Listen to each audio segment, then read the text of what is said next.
Bonjour à tous, nouvelle journée, nouveau plaisir et surtout nouvelle émission du département Sciences et Techniques. Une chronique légère qui mettra en lumière nos conférenciers. Avec aujourd'hui la venue de Claire Vignon, responsable de communication à l'ONF. Alors Claire, tout va bien ? Vous avez affronté les éléments pour nous, vous avez affronté le Mistral et je vous en remercie. À la préparation de cette interview, je me suis posé cette question. Travailler pour l'ONF est une vraie mission. Quel chemin de vie vous a amené à un tel engagement ? Oui, vous avez raison. On n'entre pas à l'ONF par hasard ou par défaut. On y entre parce qu'on a, en tant que forestier, parce qu'on a vraiment une passion pour la forêt. C'est un métier passion, un métier de conviction. Et surtout un métier où on a le désir d'œuvrer pour les générations futures. On a ce désir d'œuvrer sur le long terme. Et je pense qu'être forestier, c'est aimer la forêt et c'est aimer relever des défis. Et ils sont nombreux, surtout en ce moment, parce que la forêt est vraiment au cœur d'enjeux sociétaux majeurs. Je dirais des enjeux économiques, écologiques, environnementaux. Alors en ce qui me concerne, effectivement, je suis rentrée à l'ONF parce que j'aime la forêt. J'ai une formation de naturaliste, enfin de biologiste, plus exactement. Et également, j'ai un diplôme en foresterie tropicale. Et j'ai travaillé beaucoup pour le ministère de la coopération de l'époque, qui n'existe plus maintenant. Et j'animais un réseau de forestiers tropicaux. Donc j'avais créé un petit journal et je me suis rendu compte très vite que ce qui me plaisait, c'était la transmission de savoir, l'échange d'informations, passer des messages et faire en sorte que les expériences des uns soient profitables aux autres.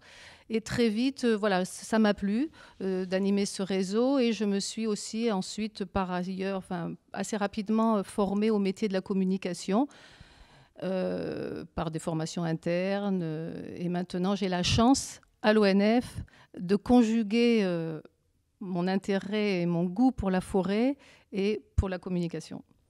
Vous êtes assez complète, vous avez un parcours scientifique et de communication aussi. C'est vrai qu'aimer la forêt est primordial.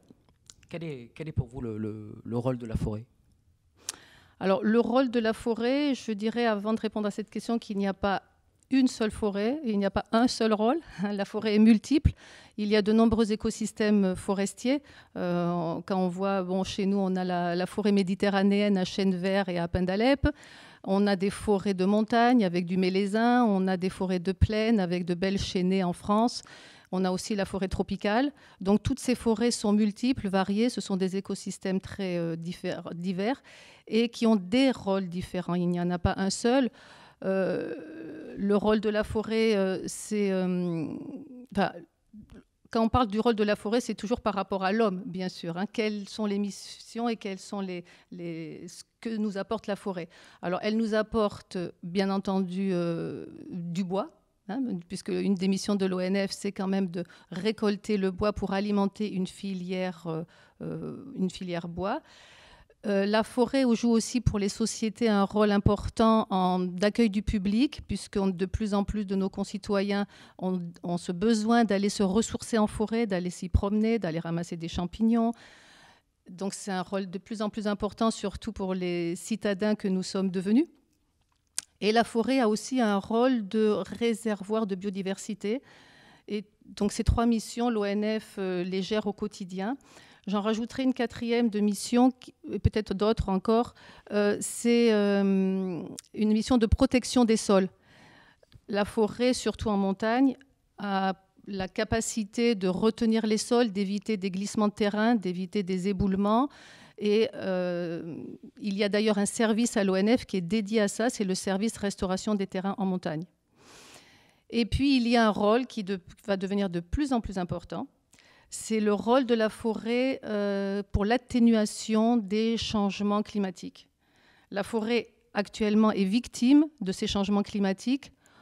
On l'observe surtout cette année. On a eu d'énormes dépérissements en France, surtout dans le nord-est de la France, dus à la sécheresse.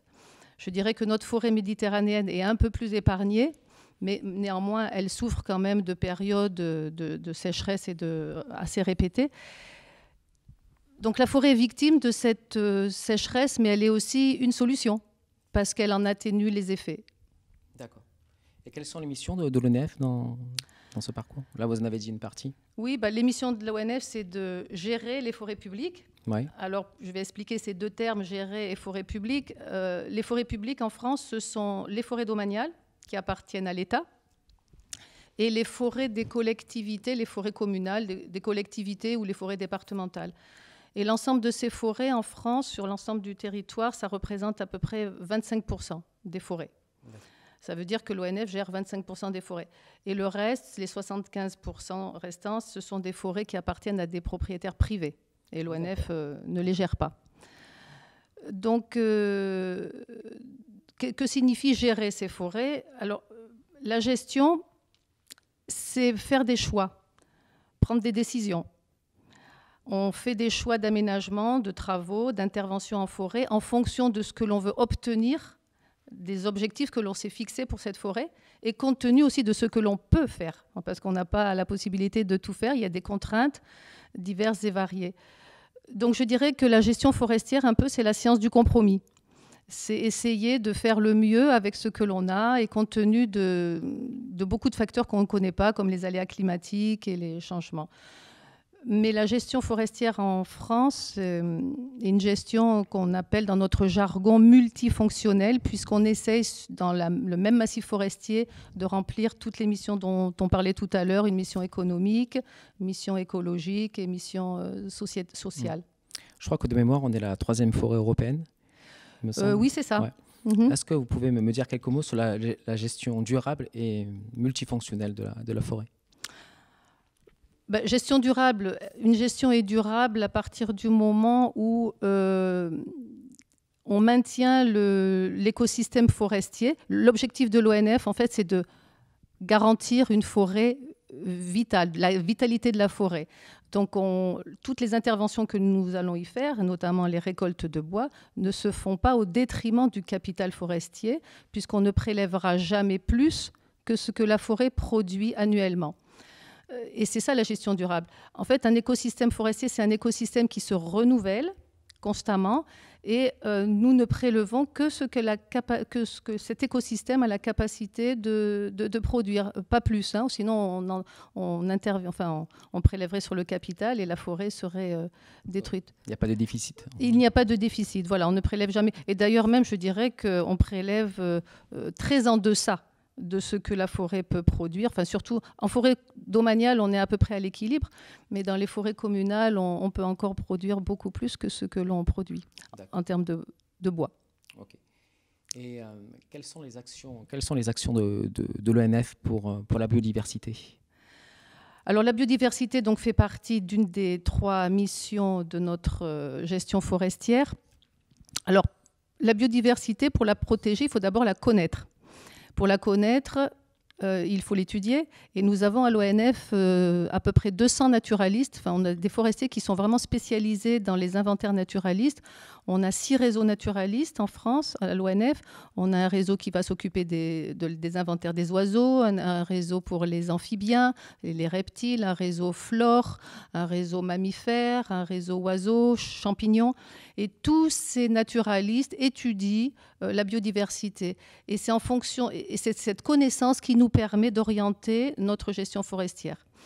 Pour vous donner un exemple, il est important, par exemple, en forêt, de maintenir des vieux bois, des vieux arbres qui ont un rôle dans la reconstitution des sols forestiers très important. Et pour cela, on maintient quand on récolte du bois, on maintient une certaine quantité de vieux arbres et on maintient du vieux bois en forêt pour reconstituer ces sols. Et ça favorise tout un cortège de champignons et d'insectes, de petits coléoptères xylophages très importants. Pour vous donner un exemple précis, par exemple, il y a des coléoptères très importants qui ont des cavités, qui vivent dans des cavités à la base des vieux arbres. L'osmoderme, par exemple, qu'on appelle aussi le pic-prune. On a aussi, des coléoptères de ce type qui ont peu de capacité de se déplacer.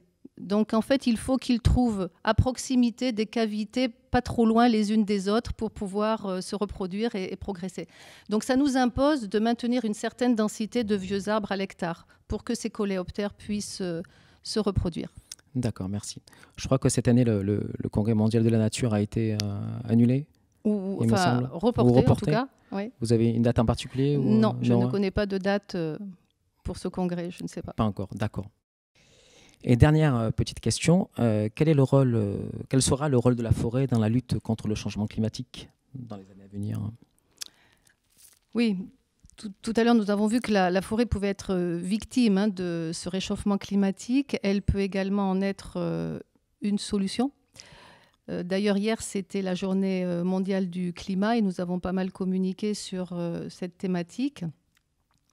Alors, comment la forêt peut être une solution? Tout simplement parce qu'elle capte du carbone. Grâce au mécanisme de la photosynthèse, le CO2 atmosphérique est absorbé par les arbres, par la végétation, par le mécanisme de la photosynthèse. Et ce carbone est stocké. En fait, il va servir de constituant pour la matière de l'arbre, et notamment pour le bois. Donc cette capacité est importante. La forêt dans le monde est le deuxième puits de carbone après les océans. Donc c'est pour vous dire le rôle important qu'elle peut jouer là-dessus. Et une fois que le carbone est stocké dans le bois, eh ben, il y reste. Et ensuite, il est restitué lorsque l'arbre meurt ou lorsque l'arbre vieillit, qu'il va se décomposer ou qu'on le brûle. C'est à ce moment-là que le carbone est restitué. Ainsi, lorsqu'on consomme du bois, lorsqu'on récolte du bois pour fabriquer des meubles, des parquets, des objets en bois, eh ben, le carbone reste stocké. Donc on augmente la durée de stockage du carbone dans les meubles que nous construisons, dans les planchers et tous les objets en bois que nous fabriquons. Donc en ce sens, on contribue à limiter, à diminuer les dégagements de CO2 atmosphérique. D'accord. Écoutez, merci pour tous ces détails qui nous ont bien nourris. Merci, bonne journée, prenez du plaisir. Vamos.